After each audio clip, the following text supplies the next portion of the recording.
Everyone, இன்னைக்கு ஒரு குட்டி ஸ்டோரி பார்க்கலாமா? நம்ம லைஃபுக்கு தேவையான ஒரு கருப்பொருள் அந்த கதையில் இருக்குது. அதை பற்றி தான் நான் சொல்ல போகிறேன். ஒரு ஊரில் ஒரு விவசாயி வாழ்ந்துட்டு வந்தாங்க. அவங்களுக்கு புதுசாக கல்யாணம் ஆகி மனைவியோட சந்தோஷமாக இருந்தாங்க. கொஞ்சம் வருஷங்கள் ஆச்சு. ஆனால் அவங்களுக்கு குழந்தையே இல்லைங்க. பக்கத்தில் உள்ள குழந்தைங்க தனக்கு எந்தெந்த குழந்தை கிடைக்குதோ எல்லார் மேலேயும் பாசமாகவும் ரொம்ப அக்கறையாகவும் இருந்தாங்க.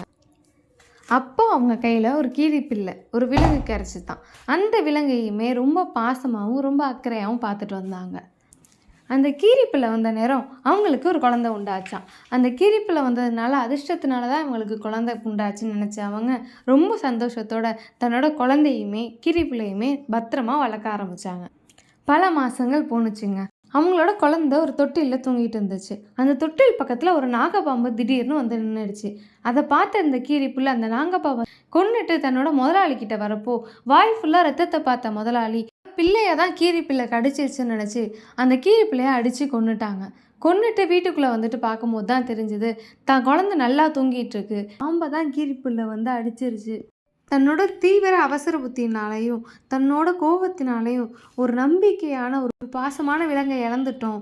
கீரிப்பிள்ளை கொன்று தன் குழந்தையை காப்பாற்றிருக்குங்கிற உணர்ந்து ரொம்பவும் வருத்தப்பட்டாங்க.